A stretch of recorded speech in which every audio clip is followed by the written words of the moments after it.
Hello and welcome back. This is Game 2 in Match 1, Week 2 of the MIT Spring 2016 League of Legends tournament between All Random, All Ranked, and CLAM Basters. I am once again Adam. Joining me casting here is Fred, and we're back in game. Same first three bands. I thought I was Adam.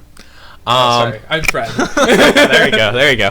But yeah, so CLAM Ambassadors is going to be on the blue side now, and very unsurprisingly, we see the Singed band coming in for red side. Again, we have commented on this many times before. It is very, very unlikely that Marl Chartel is ever going to get to play Singed in a competitive MIT Law match again. Okay. All right, so Volibear banned once again from M. Gravitas, and this time the Shyvana taken away as well. And M. Gravitas was pretty effective on the Shyvana, though I would argue it was really the Aurelia that everything centered around. If you were paying attention to the stream, even after we muted ourselves, if you saw the damage graph,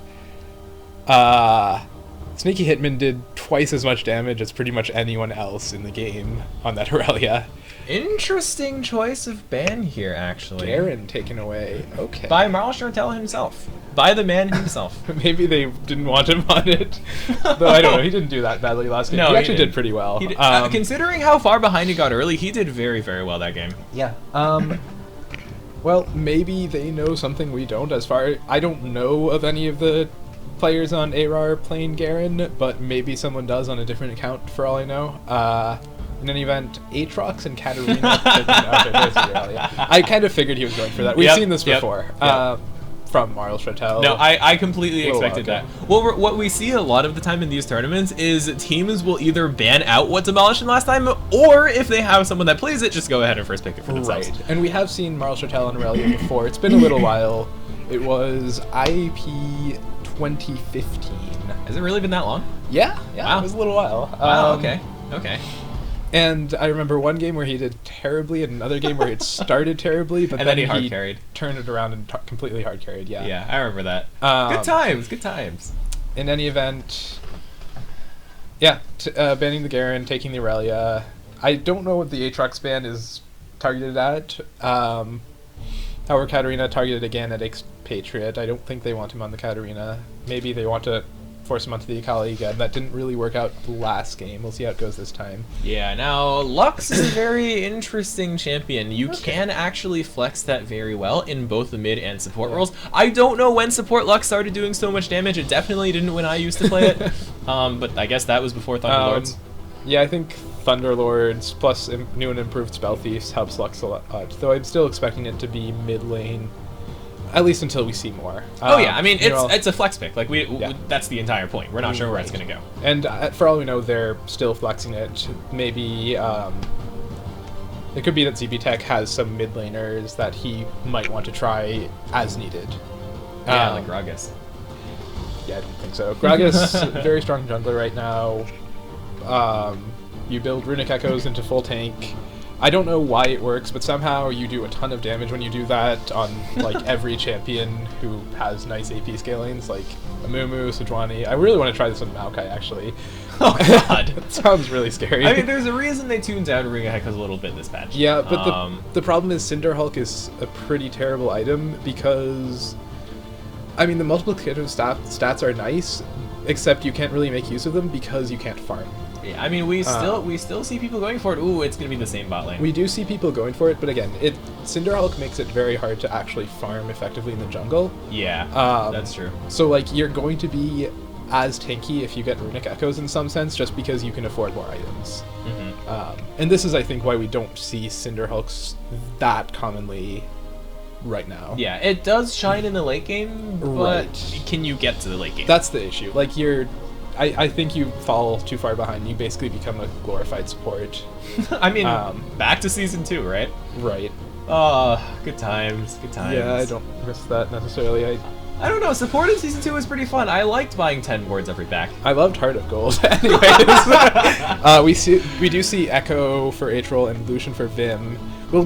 Don't worry, guys. We're behind on the champion select, but we'll get there. I mean, that's what that's what spectate delay is for. That's what spectate delay's always been for. Exactly. We've got plenty of time to talk about this. Echo in the jungle. I'm guessing this will be Runic Echoes into Tank again.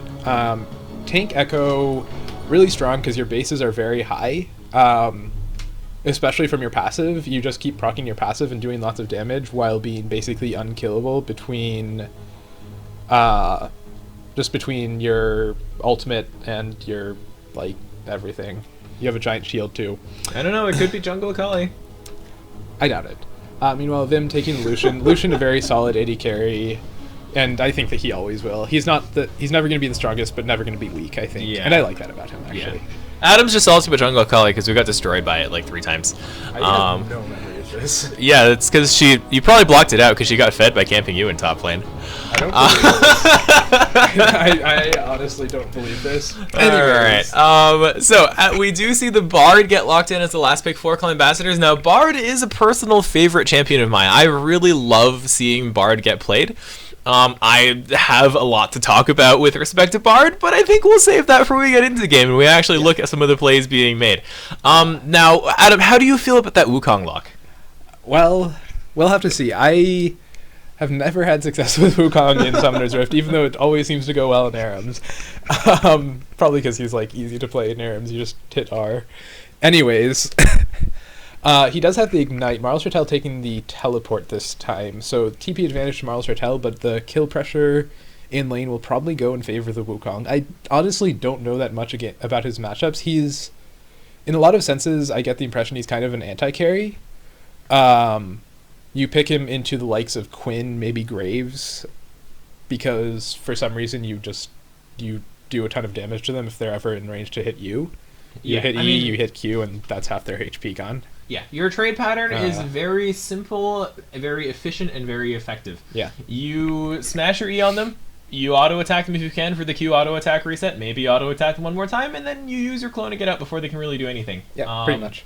It costs a lot of mana, but hey, you can back, you have Corrupting Potion, like, it's all good. Yeah, and your scaling is pretty good, yeah, especially once you have really some ranks in your ult. I'm curious to see how Sneaky Hitman builds, if he goes very damage heavy or just goes something like Cleaver into full tank. We'll have to see. I'm kind of expecting a damage Wukong here. We have come to expect damage Wukongs, haven't we? When we see Wukong, most of the time, they do tend to go a lot of damage, be it Black Cleaver or Maw of Malmortius, even the Titanic or Ravenous Hydra for the AoE damage. Honestly, I think itemization in Season 6 is really favorable for damage Wukong, because you can get some items that make you tanky while still giving you a ton of damage. Like Maw, even though it saw nerfs, will still be very effective for Sneaky Hitman if he decides to go that way. Though it is, in fairness, Expatriate is like the only big magic damage threat. Well, it depends on how each role builds. Anyways, yeah. I'm very curious to see how this goes for Sneaky Hitman into Marl Shortell. I don't know much about this laning matchup. Bot lane, I think, will be very interesting. That is 2 very aggressive and strong early game lanes. Yeah. They're really gonna want to get in your face. Now, here's the thing. Here's one thing about bot lane. I'm a support main, so I have a lot to say about bot lane in general. Me too. You're not a support main. But I have a lot to get say out, about bot Adam. lane. Get out. I'm an AD carry main. Well, I don't know. These days I play as much top lane, anyways. I just carry you while you farm. That's all I know. But okay. So here's the thing. Last game we saw ZB Tech going ahead and taking that Tormented Soil at rank 1. Or wow, at level 1. I hope it's at rank 1 at level 1. Now this is good for 2 purposes. It helps you push the wave, and it gets you easy procs of both Spell Thieves and Thunderlords. What it is really terrible at is dissuading Bard's early level 1 aggression. Bard is probably the best level 1 support in the game when it comes to pure laning phase. So with that Tormented Soil level 1, if MapHat is actually able to get in and go aggressive, he's going to be able to do a lot of damage to both Tyrna Boss and ZB Tech at level 1. Bard's autos and Q do a surprising amount of damage. Even though his Q is on a long cooldown, his auto attack stacks Thunderlords twice. You Q for the 3rd proc. That is easily half of someone's health at level 1. It's really, really powerful. And you can really bully a bot lane out with that, especially if you somehow manage to land the stun. So if ZB Tech does go for that Tormented Soil again, I do expect the punish to come in from MapHat. Yeah, Bard has the most brutal level 1 of any champion I've ever faced, by far. He also has Ignite, so Has that's Ignite. yeah. And yeah, I mean, I've played with a number of bards, including Fred, and against a number of bards, and you can't tangle with him level 1. He will do half your HP without any effort, really. So yeah, at level 1, the advantage will definitely go to the Lucian Bard lane. Once there are a few levels, everyone has like all of their abilities. It's gonna be more. It'll be more interesting. I think it all comes down to whether or not ZB Tech lands those bindings to chain the CC. Yeah. Now, in my opinion, as someone who plays both a lot of Morgana and a lot of Bard, the correct skill order for Morgana in this situation is QEQW. Because you're not going to need Tormented Soil in this lane. You're not for a while. With a Jhin on your side, you're also just not going to out-push at level 1 a Lucian. Yeah, that's absolutely true as well. Jhin not good at pushing lanes. I guess he has Q, but so does Lucian, and Lucian can auto-attack without having to, like, reload. Yeah, don't ask me how, like, some guns need to be reloaded, others have infinite ammo. God knows how, like, Ashe carries, like, infinite arrows on her back. Like, how does that even work? Ashe Carrows? Is this, like, the new Sun? Is this, like, Sunfire Kype? Yeah, it's Sunfire Kype. All right. But we see the Invade coming out, and this is nice for ZB Tech because he actually gets to start Q. Oh, dude, they don't actually manage to spot them out. Yeah, very interesting. Vim did not have vision over that wall. Pinging completely the wrong place, actually, in the enemy jungle. Yeah, there they go. There they come. The binding lands. Matpat gets hit by the binding. A-Troll flashes, and that is going to be an easy first blood. Oh, that's nasty. Okay, that's going to be really rough for Marlo Chartel. Top lane is generally an island, so it snowballs a lot harder than pretty much every other lane a lot of the time. That first blood on the Wukong, especially when he has Ignite to boot, very brutal. And not a single summoner spell burned by ARAR for that. Very well done. You know, they got the flash off of A-Troll and didn't burn any of their summoners. That was a great bind. Yep. And that's going to be really nice for them. Now, it does mean Narfi did take a bit of damage, so he's going to be low in lane, but it's not like Akali's going to punish him before level 6. Yeah, it's going to be fine. Akali's pre-6 is pretty god-awful. What you just saw there is pretty much what she can do to an enemy laner, especially Lux. Especially the top lane matchup, you have to think it could snowball off of this. Yeah. Sneaky Hitman going to hit the level 2 first because of that first blood, and has the extra longsword. Yep. Now, the other thing is, again, very wise for ZB Tech to have taken that binding, both for the invade and to dissuade the possible pressure coming in from Matpat. Bard basically just wants to charge straight at your face, auto-attack you a bunch. Ooh, that Q is not quite going to land. Auto! He needs to auto! Oh. No, the binding actually hits! He's going to take a bunch of damage back from that trade. I wanted Tunabas to actually go for the auto and Matpat. It does do the last crit, not every crit, but just the fourth shot does. Oh, that's some good damage, and he's gonna flash onto the health training and heal at the same time. That's gonna survive, actually. Whew. Sneaky Hitman actually not having the best of time in lane despite that early kill. He fell behind in experience and actually is taking the worst end of some trades. So I guess Maro Chatel is taking a lot of damage now somehow, probably a turret shot or something. And the wave is pushing in. Anyways, I was gonna say I wish Tierman Boss had autoed Matpat when he was bound, but I guess doesn't matter too much. You do see that brutal. Oh, Marlo Chartel face checks right into Gravitas, stuns him. Can he walk out? The red buff is ticking. The barrel slow is on. He's gonna try to get to the wall so he can flash. Is he gonna die before that? Yes, he is. Gravitas picks up the second kill of the game. Yeah, Gravitas could have let Sneaky Hitman have it, but got lane tax. It was red buff. It was red buff. Red buff. It was all red buff. Red buff. Yeah. In any event, he got the slow with the red buff, got the slow with the cask, and that was enough for Sneaky Hitman to be able to get the flash E. Matpat really getting punished in this lane. He's gotten bound several times. Now, I know you have a lot of experience with getting hit by Morgana binding, Fred. I do. It's true. I have a lot of experience both hitting and getting hit by Morgana binding, and let me tell you, as Bard, it's actually pretty frustrating, because obviously the most efficient way to auto-attack your opponent and get that meat proc off is going to be to walk directly at them. Now, ZB Tech is also actually playing really well. He's been hitting some bindings that are actually quite tricky to land. So this is good. They managed to stave off the early aggression from Bard pretty much entirely, even burning his flash in the process. And this is going to be a much more even lane now. As we see some trades coming in the top lane. Marl Chartel blade surges onto the Wukong clone. That's not what you want there. Yeah, not really what you're looking for. Sneaky Hitman now has the wave pushing in his... Well, pushing against Marl Chartel. It's going to crash into the turret. I think it's a giant wave. And he does have the experience advantage. So a bit of a scare in the lane despite the first blood, but I think at this point he's okay. He's got 2 level advantage. Yeah, because of all these minions. Yeah. Honestly, if Sneaky Hitman had Ignite up, they could have gone for a tie really easily. But without the Ignite, I don't think it has enough damage. Yeah, no. Also, you see Lux does pretty well into melees early on because it's very easy to land the E on a melee champion. Yep. Things will change once a colleague can jump in your face. Now, MadPat's going to come in, doesn't quite find the stun. What? He's having difficulty with that tunnel. Oh, that was rough. If H-Roll couldn't go through that magical journey, I can't really figure out why. I think that was a bit of a bug. Alright, so he was just like dancing there. If he had gone in, I think they would have forced... More than that. Blade changing the clone again, Mars Martel. You gotta be more careful with that one. Yeah. Waste of mana too. So the thing about Bard Journey, guys, if any of you want to play Bard or are playing with a Bard, the trick is not to click on the mouth of the journey itself. The trick is to click about 50 to 100 units inside the start of the magical journey. As Mars Martel face checks again, we see the same situation here, but he is gonna have the flash this time, and Sneaky Hitman is not. So force the flash, even though the cask missed from Gravitas, so you didn't get the slow, but force the flash anyways. That's a nice result. Yeah, we see a lot of action coming down in the bot side. CP Tech is going to die to that one. Nice. That was a weird double shot. Team Net Boss is also dead. Let's see how that was set up. H-Roll came in, probably landed a W, but I guess we'll see. This time he maybe actually made it in for the gank. Because he didn't make it in last time, Tirnabas and ZB Tech don't actually know that he's there, and yet this time he clicks inside the tunnel. ZB Tech, nice stun there. ZB Tech gets caught immediately. Easy cleanup for Vim.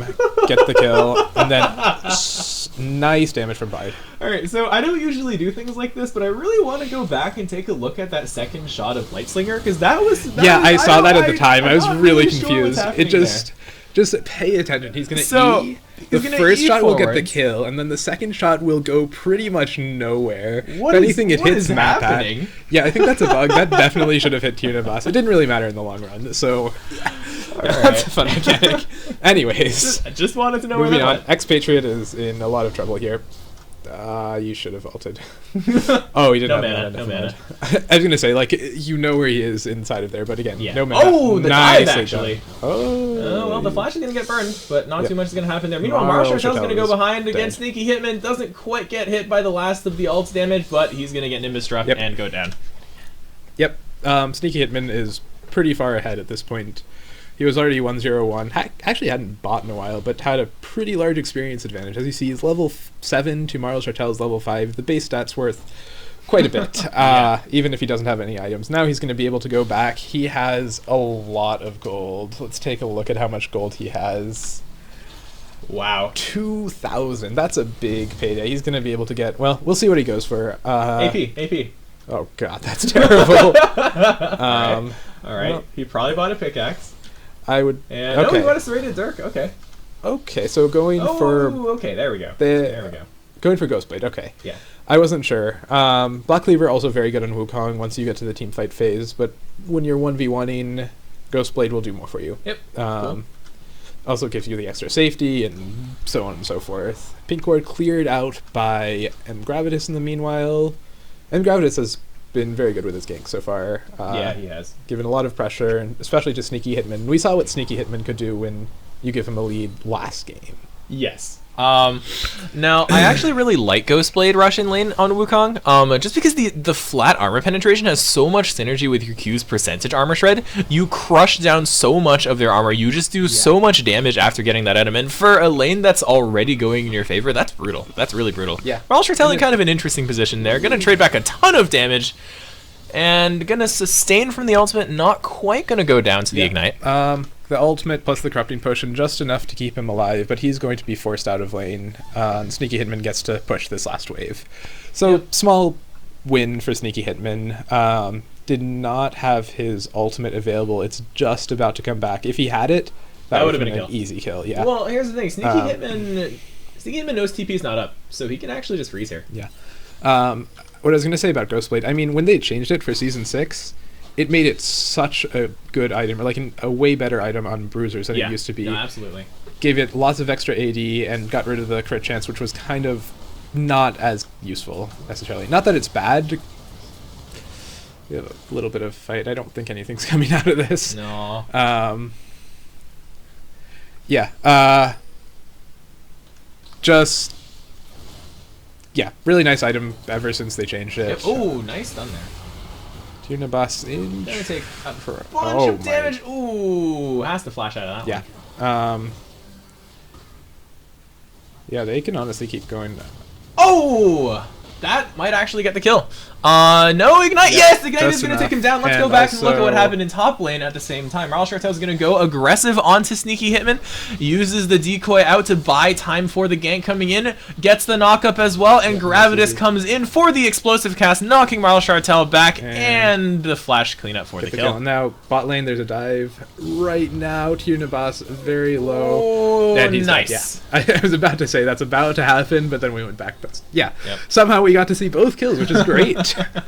Good timing, guys. Yeah, well not done bad. by Clip Ambassadors to time their dive right after Marl Chartel died. Yep. Anyways. Yeah, very good Clan Ambassadors. Very good. That was very good bot lane trade. I mean, Bard Lucian, both very strong laners. Yeah. What can I say? Um, And this easy is- finish by Atrol. Exactly. This is something really cool you can do on Bard.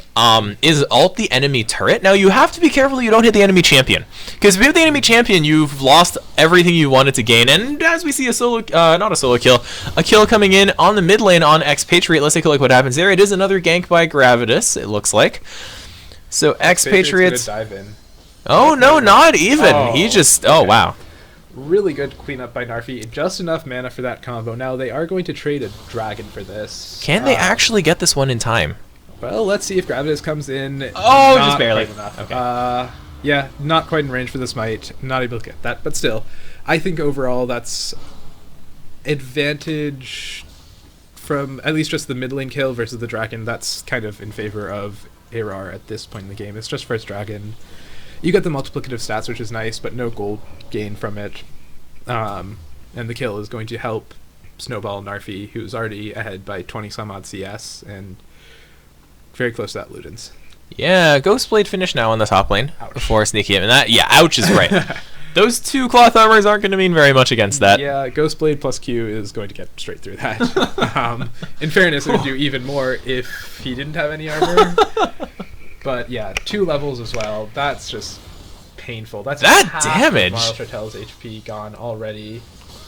And ultimate about to come up for Sneaky Hitman. Has to burn the Forced. flash. Flash, yeah. Despite the ward. If Sneaky Hitman can get an ult off, this is over. Yeah, now if Sneaky Hitman wants to be sneaky, he can go for the flash ult, but Expatriate is coming in. Gonna come in under the turret. Oh, trades place actually very, very nice play by Sneaky Hitman to gonna find a kill in that situation. Marl Chartel. Okay, there we go. Well, that would have been an execute, so not the worst thing. Yeah, that was closer than I wanted it to be. Yeah, actually, Sneaky Hitman dashed at a kind of inopportune time to Expatriate, which meant Expatriate didn't get knocked up immediately. I'm not sure if that was what he was going for. In any event, able to get the kill, but does die for it. So 1 for 1, not the worst possible thing in a 1v3 dive for Sneaky Hitman. Yeah. No, I mean, to get a kill in a 1v3 dive is like, I mean, Yeah. that's ideal if anything, honestly. Almost got the execution on Marl Chartel. I don't Yeah. know if that would have helped at all. But I anyways. mean, like that's as good as you can hope for. Like, yeah, sure, like if you're making a particularly godlike play, you can hope to triple kill them, but that's realistically that's just not going to happen. On Ooh. Wukong, all you have is your ult, and it only knocks up for a short period of time. Exactly. At that point, you can't stop them from killing you, outside of your clone, which was already down. Atrol going in onto Narfi. Got this done. Yeah. That is Runic Echoes picked up by Atrol. And with the cloth armor... Well, we'll see where he goes from here. He could still go AP, or he could go take here. Meanwhile, M. Gravitas not actually completing his Runic Echoes. I'm kind of... I don't like this. I think he should finish it before getting Iceborne Gauntlet. It's just not efficient to not finish your jungle item. What's the red crystal for? I don't know. I hope not Cinderhulk. I don't like hope not Cinderhulk. I think Cinderhulk is... Again, I think it's weak mostly because it slows down your farming significantly relative to Runic Echoes. With Runic Echoes, you pretty much instant clear camps. With Cinderhulk, it's a lot of work. Yeah. So like with Cinderhulk, pretty much your only option is to like, oh, that's dead. That's Lux. This is why we banned Lux, guys. I mean, this is why that I was banned not Lux. even an optimal combo. No, it wasn't. Oh, Marl Chartel. Sneaky Hitman has his ult available. Probably can just kill Mars Chartel the next time his combo's up. Yep. Does not have flash, but has ignite. So yeah, this should be a kill if he can get in range. In any event, Tyrannobos recalling, he's fine. That's fine. They checked the wrong brush. So much closer game so far. Only a 1k lead for ARAR. Ambassadors have made some pretty nice map plays, especially in the bot lane, getting Vim ahead so far.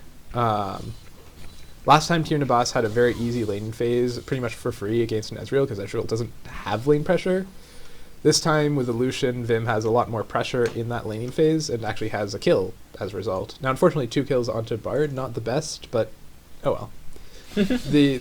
Partly what counts is just the experience and the denial of experience in farm. Yeah, you take what you can get. Like in situations like that, it is what it is. A kill on Bard is still way better than no kill at all. Exactly, because you still get the gold. Some of it, anyways.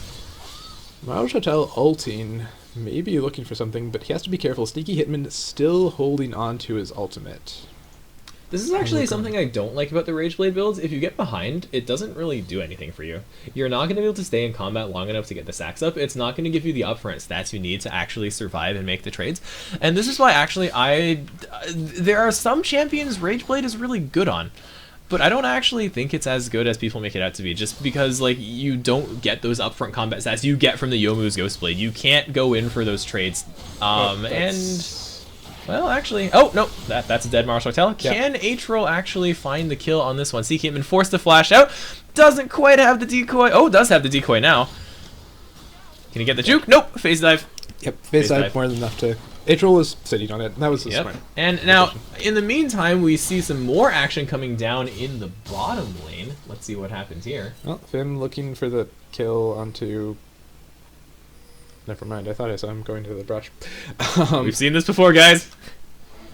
Oh, but instead of checking the bush, they're going to take the magical journey. Very, very wise there. Tyrannobos does not want to be there. Oh, he doesn't actually quite get stunned up, but I don't think it's going to matter too much. Stun. They have a ton of damage between the two of them. Yeah, they do. Yep. Not a difficult kill to get there. Mappa does have to burn his flash, though, to get away from Narfi. Ooh, Narfi comes dangerously close to going down. 2 flashes! Alright, 2 flashes and every ult burn to get that kill, but ZB Tech also goes down on the back. And Expatriate with a double kill. And something we're seeing this game that we did not see last game, Expatriate getting ahead on Kali. Oh, yeah. Kali is nasty when she gets ahead. Oh, yeah. And also, Vim just having a really good game on this Lucian right now. Yep. Right now, the only thing that's not going well for Clan Ambassadors is that top lane where the Wukong is 5-2-1. But you know what? Like, we've seen this before. We've seen Marl Chartel go behind in lane. We know that he has the ability to make those game-changing plays anyways. So we're really going to have to see how that pans out. If there's one thing we've learned about MIT LoL is that you can't count out Marl Chartel. That's true. At the same time, if there's someone who's great to be fed on, it's Wukong. Because Wukong is an insanely good team fighter. Oh, Marl Chartel is in trouble again. That's half his HP. Yeah, he can't do anything about that. Not surprised to see the Bravnus Hydra coming out next. Yeah. It is really nice for trading on a lot of melee champions. Expatriate taking a lot of damage. That's him out of lane. Oh! Not quite the barrel they were looking for. Oh, Vim, can you reach the journey? Yes, you can. You're going to get out of that one just fine. Expatriate does have to be very careful. He got chunked super hard by that Lux combo. Yeah. This is the thing about Lux. You have a super high damage combo with a very, very short cooldown, and your CC also has a very short cooldown. There you go. Like, if you land the CC, you're going to be able to do the damage, and in the top side, we see Sneaky Hitman pick off Marl Chartel yet again. Let's take a look at how that one played out. Looks like it was some sort of turret dive. Sneaky Hitman does have his ultimate up, goes in for the trade, and Ignite is going to finish off that kill. Still actually pretty close, but Sneaky Hitman has the clone for safety as needed. He's going to get the top lane turret off of that. Now, Clan Ambassadors is going to have to give it this dragon as well. Yeah, they are going for the dragon, and looks like they're going to give it away for 3 rather than going for like a 3v4 fight. I think it just ARAR 2 high HP to go for any sort of contest. Yeah, no, absolutely. Yeah, that was a really nice pick. A good light binding from Narfi. Yeah, if you're not good at dodging light binding, Lux is brutal. What can I say? Ouch. Now, Lux... That's not to say that Lux doesn't have her weaknesses. She can be really annoying to deal with, but if you can dive onto her, she is a low mobility champion. And, I mean, this like is that. exactly what I mean by that. Pretty much exactly that. I mean, her shield gives her a lot of baiting potential and safety, but not enough. And yeah, like we literally just saw exactly what Lux's weakness is. Yep. Good pick, by the way, by Clan Ambassadors. They kind of needed that. Vim headed down to pick up that bot wave. Tirnabas has actually opened up a nice CS lead. Somehow. I think Vim was just running around getting kills and Tirnabas was like farming in between deaths. Yeah, there hasn't been much of a laning phase for bot lane this game. After that dive onto the red team outer turret, like bot lane's just kind of been everywhere. Very, very short laning phase this game. Yeah. And that's what happens when the tower goes down early, right? You do expect Vim to roam and try to make some more map plays, while you expect Tirnabas to stay back, farm a little bit more. And now Marl Chartel is going really low, gets bound 2 or 3 times in a row, goes down to the Jhin ultimate, still has a couple shots left. See how much damage he can get off. That is a pretty decent chunk right now. ZB Tech coming in on the magical journey. Oh, okay. I don't think either of those hit anyone, but that was interesting. that was not the most coordinated of plays I've ever seen. They are going to be able to body this turret, though. Yep. Oh my god. Wow, Sneaky Hitman goes a little too deep. Goes down to the Akali burst and the turret shot he took. Now Gravitas is in a little bit of trouble on the side of the fight. H-Roll and Mapat may be able to chase him down. Tirnabas is very low, but still putting out damage. Narfi whiffs the ultimate. Tirnabas does manage to find a kill, but Expatriate is going to not quite go down. Oh, he's so low. And now Mapat and H-Roll are continuing into the fight. H-Roll gets bounded up. Mapat tunnels into the back, but the spell immune is going to keep Narfi alive for now. Expatriate is healthy, spell vamping back, gets the Gunblade active to kill ZB Tech. This fight is just all over the place. I don't even know what's happening anymore. Narfi finds the kill, gets the blue buff, and Mapat flashes into the bind. It was Expatriate, the only person to not die in that fight. I'm not going to say survive, because that fight lasted long enough that some people came up. That was... Oh, I hate to like be a memer, but that was a clown fiesta. Anyways, oh god, there were so many bad things that happened in that fight. Basically, over diving by everyone. Rip. Dan Marl Chartel is dead again. Rip. You just can't be anywhere near Sneaky Hitman right now. He is really big on Wukong. Anyways, yeah, Sneaky Hitman took some turret shots, got exploded by Expatriate, and at the same time, M. Gravitas decided to go get cut out in a different spot, and so H-Roll was able to clean up part of the fight. But Tirnabas and Narfi able to get down a fair amount of damage, and then ZB Tech and Narfi with their double bindings able to kite out, and Narfi with enough damage and got enough mana back to just be able to clean up a couple kills before going down himself. Oh, Sneaky hit, and yeah, that's a very painful. No, I don't know about those Ghostblade changes. I don't imagine if that was a crit. If that was, I mean. The thing is, he would be doing less damage. Yeah, I know. We're going to see some action going down all across the map, and ZB Tech is actually going to go down to the Expatriate combo. That Gunblade giving a surprising amount of chase potential. Expatriate is going to get it by that snare, going to get by the Lux ultimate, going to have to flash the Jhin ultimate. Oh, wow. I think that's the first time I've ever seen Jhin W not be in range. If that had hit, that would have actually gotten the kill. Oh, yeah, the totally Deathfire Touch would have been more than enough. Marl Chartel gonna live, actually. Not quite gonna go down to that one. H-Roll doesn't really have the damage for this though. And Narfi's gonna go down in the bag. What is happening this game? We're gonna have to go back and take a look at that one. Narfi has no mana. I feel like just overstayed. Like, this is actually a pretty safe time to go in 1v2 because you know he has no mana. Nice flash there. So that was also pretty terrible because they face checked into the bush that was warded and they knew Vim was standing there. I don't really know what was up with that one. Yeah, that was a little bit of a misplay there. A bit of a misplay by them. And again, Narfi had no mana. Couldn't really contribute anything beyond one binding.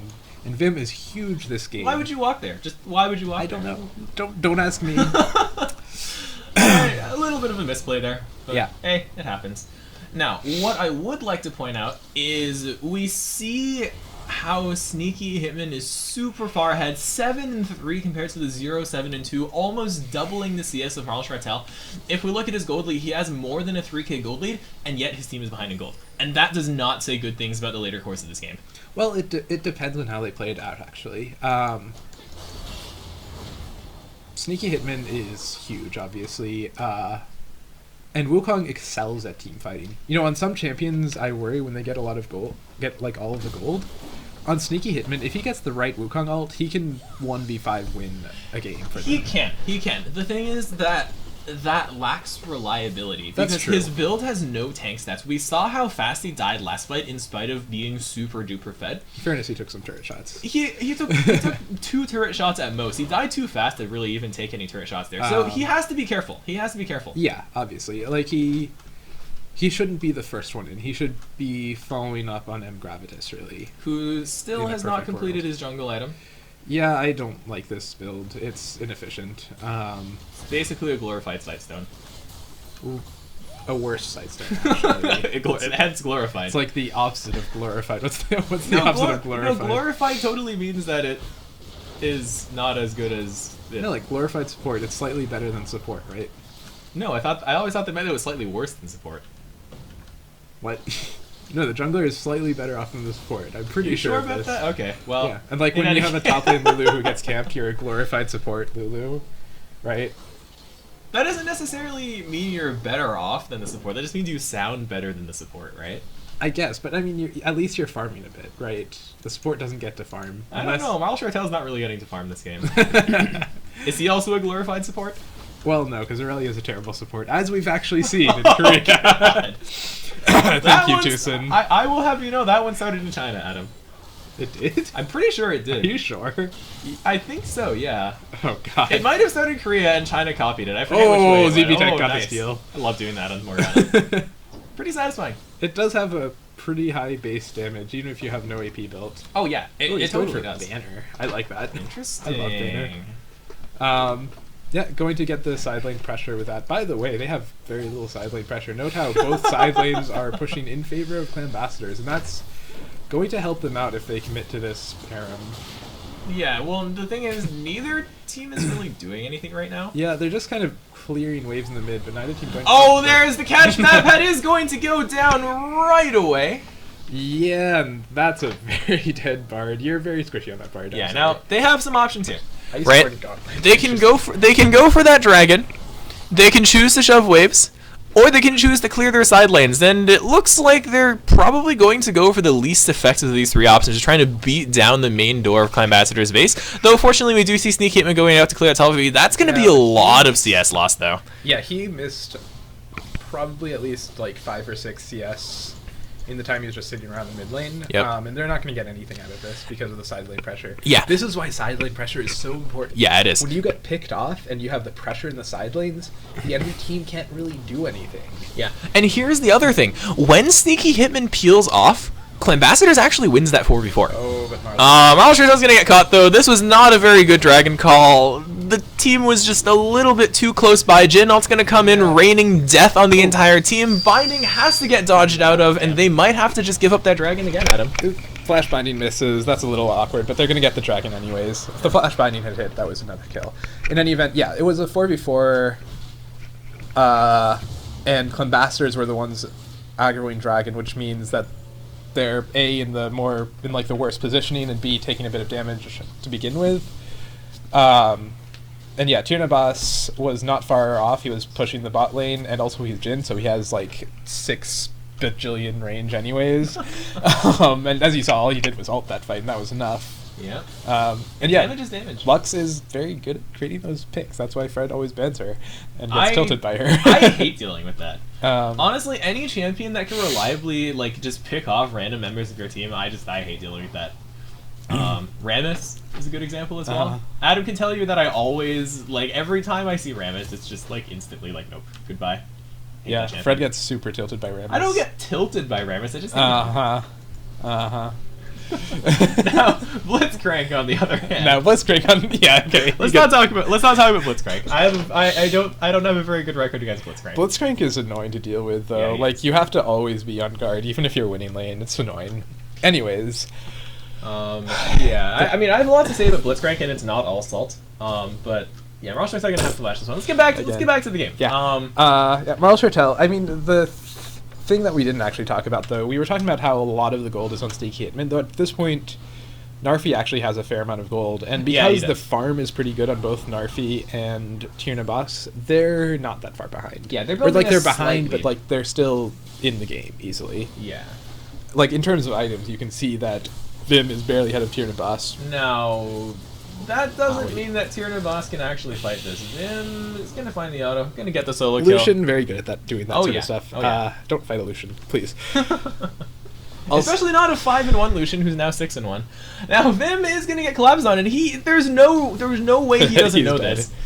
Yeah, he's not not even even trying to get the exit. Oh my god! He Nicely gets it. done. Wow. And gets the turret too. Okay, that was surprisingly good from Vim. I thought he was just dead, but dodges the laser. Red buff finishes the turret. That was all around well played by Vim. Now the only thing that could have gone slightly better as Marshall goodbye. Chartel is going to get hit up in that mid lane and get exhausted. Don't think they needed to. Wow. All right, that took a surprisingly long time. Yeah. Probably because they were trying to hand over the kill, and instead the jungler gets it anyways. But the only thing that could have gone better there is Vim did not get the local gold for that turret. Or he actually did. He got 400 gold for it. Oh, he does. Yeah. Oh, interesting. I don't know what even the if he's not mechanic nearby. is, but yeah. Sneaky Hitman stealing blue buff with the ultimate, gets Bard ultimate, and they're just gonna have to run out of there. I don't know what you're doing here. You don't want that fight. Oh, anti-synergy. Oh no. Oh no. Sneaky Hitman. Okay. Okay, that was beautifully played by Sneaky Hitman.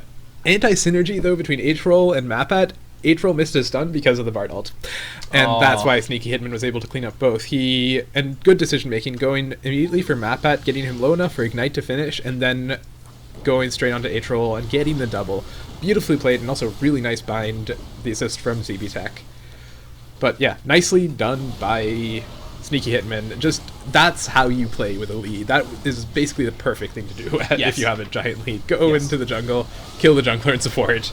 Yeah, now this Baron is actually going down. They're gonna get it. Yeah, they're gonna get this one. Okay. Bit scary, but it is a 5v3, so you can't really get too close if you're CLAM ambassadors. Yeah. Oh, I suppose Narfi had ult up for that. I thought Narfi's ult was down for some reason. Right, okay. No. Okay. That's fine. That's fine. So yeah, I never got the opportunity to mention this, by the way. There was some fighting because this is like not Korean League. Anyways, Korean League is great. I agree, it's great, and it's probably the most fun to cast if you're not play by play, if you're a color caster, because you get to talk about everything you want, right, including like skin ideas. Anyways, back on target. The thing I was gonna say before I got in this tangent, the other factor we didn't really talk about. There we go. Ask QSS that one. Okay, the other thing I wanted to mention, Marshall Tell is completely out of this game. Vim is dead. No, he's fine. Wow. Forced to QSS earlier, and then forced to... There's a fight. Atrol's dead. Is he? Welcome to Zon, boys! He's actually going to get out the chrono shift. I'm just never going to call people dead again. It's the curse of free. Extremely alive right now. Now Narfi, on the other hand, is gonna. Oh wow! Actually, he actually died to that. Man, I've given up on this. Oh my god, this is quite a game we have here today, guys. Okay. Nice Greg Assault. Forces them out. But yeah, CLAM ambassadors are gonna go away bleeding. Vim actually doesn't go down to that one. Come on, guys, just kill the turret. Oh my gosh, Sneaky Hitman dives under two Nexus turrets and does go down to Matpat. This is not the play they were looking for. They do manage to get the turret because Tierna Boss is still alive, but they could have gotten so much more off of that. As Marshall Chartel goes in, he's not gonna be able to do very much this fight. Dignitas, is that you? No, they didn't die at Baron. They didn't die at Baron. So not yet. Not yet. Oh, Vim, no! Oh my god, this is getting worse and worse. I mean, this has been a pretty messy game so far. Oh my god, Marshall Chartel gets a kill. Okay. That's nice for him. Yeah, they're not going to be able to get any more off of that. They're going to be able to pick up the top wave, and they don't actually lose the inhib, so that's not actually the worst possible outcome. Baron is also pretty much gone, I believe. That was by far the worst thing we've seen ARAR do so far this match. I don't know what they were thinking. They just like went super ham, got really cocky. They knew they were making bad plays, and they went for it anyway. You could say they pulled the CLAM Ambassadors by like aggressively over-diving into the enemy team. I think they went a bit further than that. But yeah, not the greatest decision-making there. I think they could have played that a lot more cleanly and actually have gotten, like, probably the inhibitor if they hadn't overcommitted so hard. Not only the inhibitor, they had a huge wave in top lane, they would have gotten that inhibitor as well, I think. But they just dove, like, 10,000 leagues into the enemy space. Yeah. Now, on the other hand, they did get a fairly substantial advantage with that Baron buff. They are now several thousand gold ahead instead of being behind. Oh, he actually steals the dragon. Sneaky him and going in pretty much 1v5, and the ranged follow-up is just so there. The Lux laser comes in. Jin doesn't even have to be used. Sneaky Hitman's basically at full HP. And CLAM Ambassadors is just going to have to back off of that one, getting bodied again by that Sneaky Hitman AoE CC plus the long-range Lux ultimate. That's just a little bit too much for them to handle. Yep, 2 kills for ARAR. They did lose the dragon. Atrol coming in with a nice steal. So 2 dragons apiece. Yeah. But not really worth in the long run. And now Atrol is, well, alive, right? Yeah, because when I say they're dead, they're actually alive, right? Yep. So, anyways, we've actually learned that Adam can change the course of games by calling whether people are alive or dead. Now, Sneaky Hitman, you don't want to be tanking that. What they're doing there? They don't have a wave. They don't have a tank. Well, I guess Sneaky Hitman. All right, they took too much damage from that. I don't know what that was. Gravitt has still never finished a jungle item. I don't like this. Anyways. Oh, that's a kill. That's a pick. Marl Chartel, 11 deaths. And I mean, the key thing here, even though it's not always good, it's not good to get all of your kills on the same guy, it was a 5v4 basically the whole game because Marl Chartel was kept completely out of this game. Yeah, that's very true. So even though all of the gold is on the Wukong, there's also the added factor of no gold being on the Aurelia. And for Aurelia to be effective, she can't be behind in general. That usually doesn't work for her. Yeah, Marl Chartel has the same gold as his support. That's really unfortunate. In fairness, the support has 5 kills, which is quite a bit. Yes, that's also true. But that's just a very unfortunate place to be if you're a top laner, especially one who's not named Lulu. That's an interesting Bard alting his own in him turret. Anyways, Ooh, Jin ult's gonna come through. Marl Chartel's gonna be able to body block that one out though. Yeah. Not a big deal there. But slowly but surely, and a little bit messily, it must be said, ARAR is closing out this game. Yeah, and they're going to have all 3 Inhibs very shortly. Already all 3 Inhib turrets down. And it's really hard, even when you have all 5 people to defend against that. You just can't... like, the supers, they hurt, but the main problem is you just can't kill them fast enough. Right. Sneaky Hitman gonna get this turret. He's not even gonna go down for that, maybe? Oh, no, he's dead. He'll go down. He's pretty dead. But that's worth. They got the inhib. Oh, they have 3 inhibs. All you do from here, regroup, let the minions shove in. It's really hard to defend it. Like, basically, to defend against this, you can't let the minions push into your base. Yeah. So you have to have someone who can wave clear supers in every lane. And sometimes you just can't do that. Now, they do have 3 people who can do that, actually. Akali is actually very good at that, because not only can Akali clear, Akali also doesn't take any damage from the supers, because her spell vamp is really good. Yeah. In that scenario. Lucian has pretty good wave clear. Yep. Echo and Aurelia can also wave clear. So they can do that, but as soon as ARAR regroups and just marches in, there's not a lot you can do. You can't fight off double super... Oh, Map Bat, no! Flashes that, actually. Well, alright. Laser a little bit late. Wow, he's actually going to survive that. You can't detonate the Lucent if you're Bard ulted, and Narfi is not quite going to go down to that. The exhaust just barely saving his hide. See, this is why I don't call these things anymore. Yeah, it was a little messy. I think it was a nice opportunistic... Ooh, just out of range for the last few hits. Opportunistic pick for Narfi, but isn't able to clean it up, and then Expatriate coming in to try to do the opposite and also isn't able to finish him off. Again, I think just regroup and march in as a group into the base.